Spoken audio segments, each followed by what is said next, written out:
Bonjour à tous et bienvenue dans les contes de Gabriel. Le texte que nous allons interpréter cette semaine est le mythe de Sisyphe. Il était une fois, dans la Grèce antique, un roi nommé Sisyphe, régnant sur la ville de Corinthe. Sisyphe n'était pas un roi ordinaire, il était astucieux, rusé et surtout, il adorait défier les dieux. Mais cette ruse et cette arrogance allaient lui coûter très cher. Sisyphe, dans sa quête de pouvoir, n'hésitait pas à tromper les dieux. Il leur échappait sans cesse, se jouant d'eux comme un enfant qui défie ses parents. Un jour, il vola l'un des secrets de Zeus, le roi des dieux, et le révéla à un mortel. Il défie aussi Thanatos, la personnification de la mort, en l'enchaînant pour empêcher les hommes de mourir. Les hommes ne mouraient plus, mais la terre se retrouva rapidement saturée de souffrance et de violence, perturbant l'ordre naturel des choses. Finalement, il réussit à enfermer Hadès, le dieu des enfers, créant un chaos immense dans le royaume des morts. Alors les dieux, bien sûr, ne purent tolérer de telles offenses. Ils décidèrent donc de punir Sisyphe d'une manière qu'aucun homme n'aurait pu imaginer. Une punition éternelle, sans fin, sans espoir.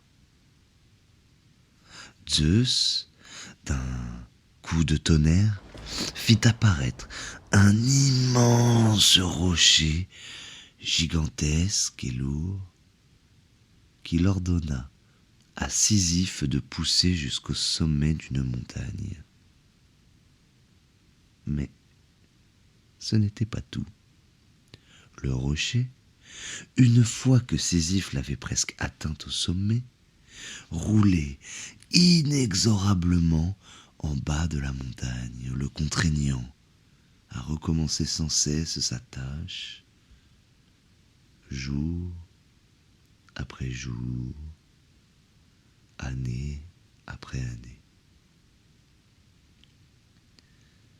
Ainsi, Sisyphe se retrouva condamné à une tâche absurde, une quête sans fin dont il ne verrait jamais le bout.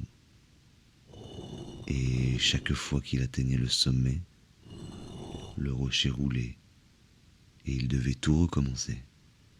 Encore et encore et encore,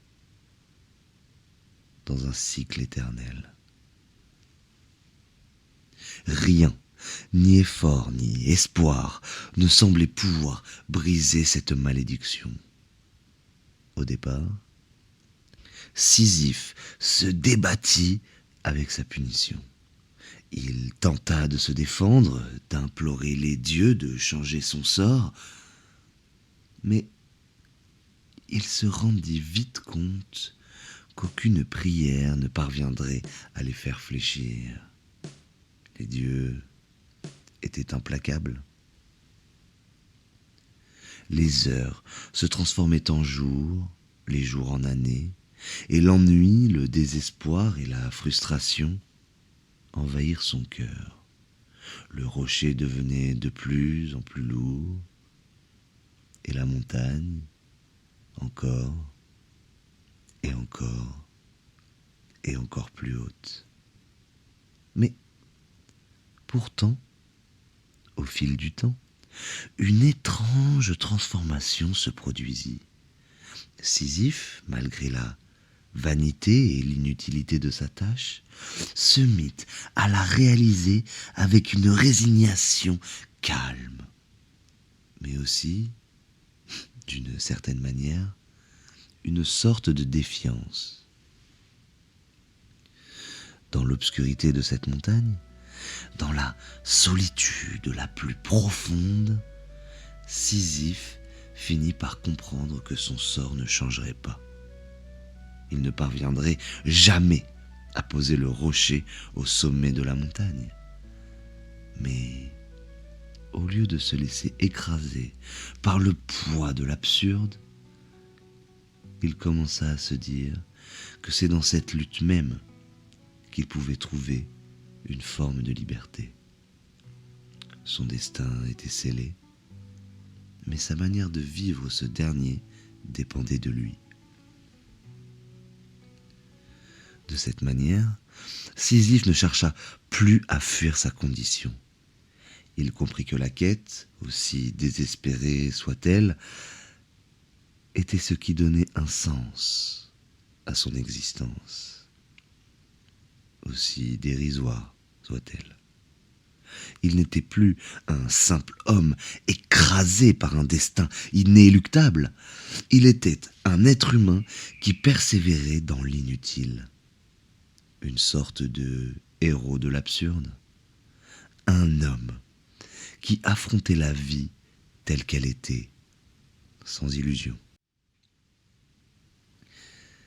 Et c'est ainsi que Sisyphe continua son travail, toujours à pousser le rocher, toujours à lutter, mais dans un état d'acceptation intérieure, car bien que le rocher roulât inexorablement jusqu'en bas, Sisyphe, par son obstination et son refus de se soumettre, trouvait un sens à son existence dans l'absurdité même de sa tâche.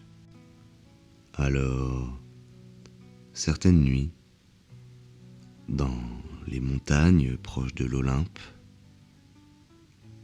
on pouvait l'entendre dire au monde : oui, le fardeau est lourd, certes, l'effort est sans fin, d'accord, mais tant que je vis, je continue d'avancer. Merci de m'avoir écouté. C'était Les Contes de Gabriel pour un mythe cette semaine, le mythe de Sisyphe. Si j'ai choisi le conte de Sisyphe, c'est parce qu'il est rempli de sens cachés. Premièrement, il y a le châtiment de l'absurde. Sisyphe est condamné à pousser un rocher en haut d'une montagne qui retombe à chaque fois juste avant d'atteindre le sommet. Ça peut être un symbole de l'absurdité de l'existence, une tâche interminable sans but final. Albert Camus en a fait le cœur de sa philosophie de l'absurde. La vie humaine peut sembler dépourvue de sens ultime, mais il nous appartient à nous d'y trouver une forme de révolte joyeuse. Ensuite, l'orgueil de l'homme face aux dieux. Sisyphe défie les dieux plusieurs fois, en trompant la mort notamment, et son mythe dénonce l'hubris, cet excès d'orgueil qui, dans la mythologie grecque, est toujours puni. C'est un rappel. L'homme qui veut se croire plus malin que les lois naturelles sera ramené à sa condition de mortel. Ensuite, la répétition et la souffrance, le fait de refaire sans cesse la même tâche sans espoir de succès, est une image de la souffrance psychologique. La dépression, la routine vide de sens, l'enfermement intérieur. Sisyphe devient un miroir des moments où l'on vit sans but clair, dans l'attente d'une délivrance qui ne vient jamais. J'ai un quatrième point qui me vient, c'est la lucidité comme liberté.